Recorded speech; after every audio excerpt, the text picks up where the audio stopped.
In the village I grew up in, there's this shop called the Co-op, and there was a wall outside which we unimaginatively called the Co-op wall. And on the way to and from school every day, we were taught not to look at the wall because there were people on the wall we didn't want to be associated with. They swore, they drank, they smoked, they ranged in age from 5 to the mid-40s. They wore matching tracksuits, Burberry-style hats, and tried to kick footballs at old ladies. They were chavs.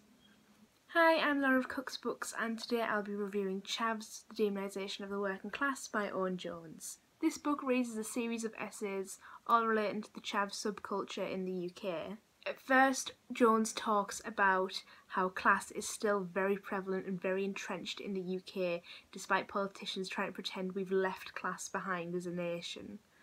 It's not some stuffy Victorian archaism, it's real and it's affecting people in day-to-day lives in the UK today. He also talks about how this chav caricature emerged and how chavs differed from the respectable working class by being feckless and lazy and work shy, having teenage pregnancies. These were the things that set chavs apart from the poorer people who worked and who were the backbone of the economy in political rhetoric. He also went really in depth into the causes of the rise of this chav culture, the main one being deindustrialisation during Thatcher's reign of British government. For those of you who don't know, there was a huge deindustrialisation and a focus on the capital. There was a big bang as London markets were deregulated. Deregulated? Anyway, all the rules went out the windows, the bankers could do whatever the fuck they liked, and the economy became hooked on that. It was driven by the glass towers in London, and for that to happen it meant that our manufacturing base in the UK had to be shot to shit. You can tell how angry I'm getting now, and it all links back to that bloody woman. Basically, she shut down the entire manufacturing base of the UK. She instigated the close down of the mines, which resulted in hideous miners' strikes. She closed down all of the textile manufacturing.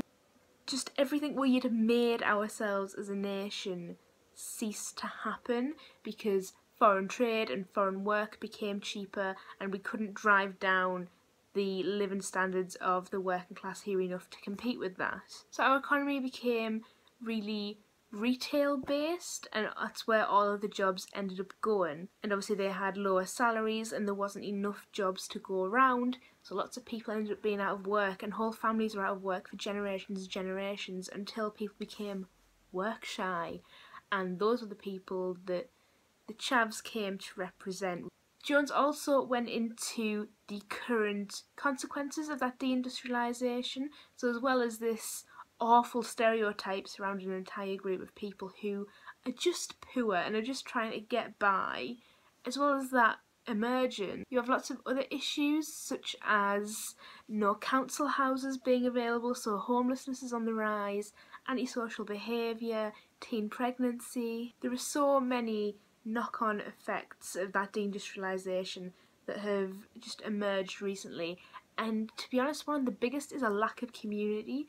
People, particularly men who were going to work in the same mine or the same factory, would then socialise with their families in working men's clubs afterwards, so that whole sense of a community being together for a purpose was gone. They were just decimated and people's livelihoods were gone, people's pride was gone, and we're still feeling the legacy of that now in working class Britain.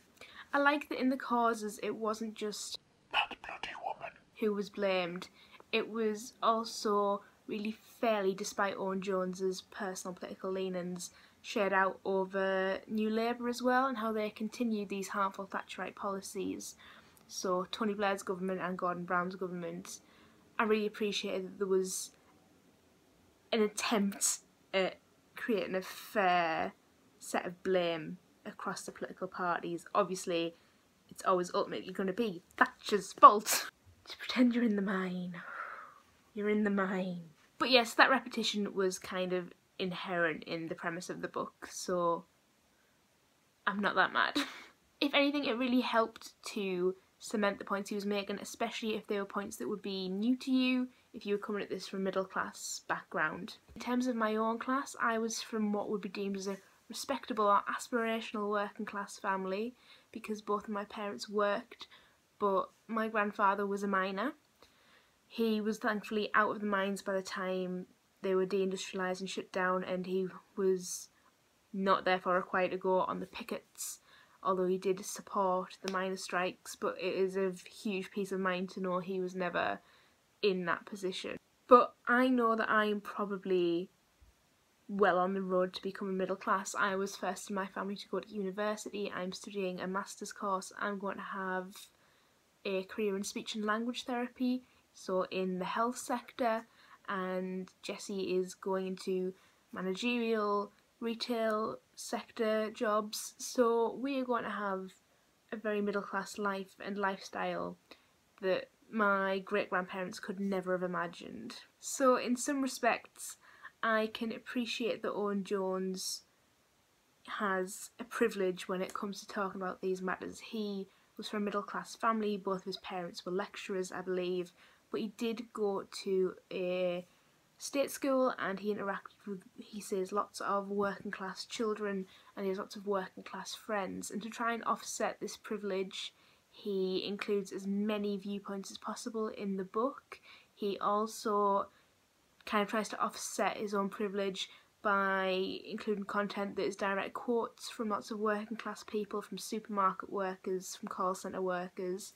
He also gets in touch with politicians like MPs and mayors to talk about how the decisions they affected ended up impacting real people and class and poverty rates in the UK. So in some cases I kind of felt like Jones was preaching to the choir. I am fully aware of class in England still, but then again I'm also rising through those classes. So I kind of had my own personal dilemma in reading this book. Was I a victim of the problem or was I part of the problem? Because this book made me realise that I had some very deeply ingrained stereotypical prejudices against people who were not aspirational working class or moving up to the middle classes, because I still held this image of a chav, of those people on the co-op wall, and I still held it negatively rather than thinking about the lack of opportunity they had and the reasons they might be there.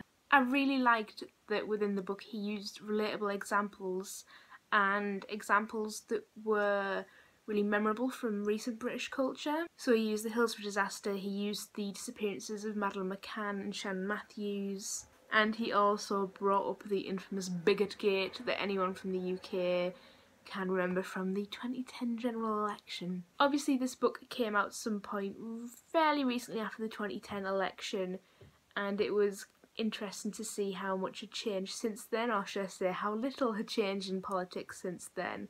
So it was interesting to bring your own knowledge of the things that happened after that as a reader to the book. So because of the issues, the repetition and the feeling that I already knew a lot of what was being said in the book, I only gave this 4 stars, but I still think it was a fantastic read. I read it along with Amy from Behind the Critic and Rachel at Rachel Louise Atkin, and it made us so bloody angry and so righteously vindictive that we've decided to start a kick-ass feminist socialist book club. It doesn't have a name yet, but some of the options we've got kicking around are like pretty good. It's gonna have like a pastel grunge aesthetic, if that makes any sense, like soft communism. Soft communist vibes. So yeah, as we have more information about that book club, we will share it with you. I think we're setting up a Twitter for it and also a Goodreads page, because we would love some people to join us as we're reading all the different books, because it's kind of made us want to get educated on the state of the world at the minute, so we can act on it, because, you know, us young rebellious creatures, rebels without a cause, all we know is we like Corbyn and we like strikes. I think it's about time I furthered my education, and Amy and Rachel want to come along for the ride with me on that, and I hope you will too. I hope you read some excellent books in the next few weeks, and I will talk to you again very soon. Bye!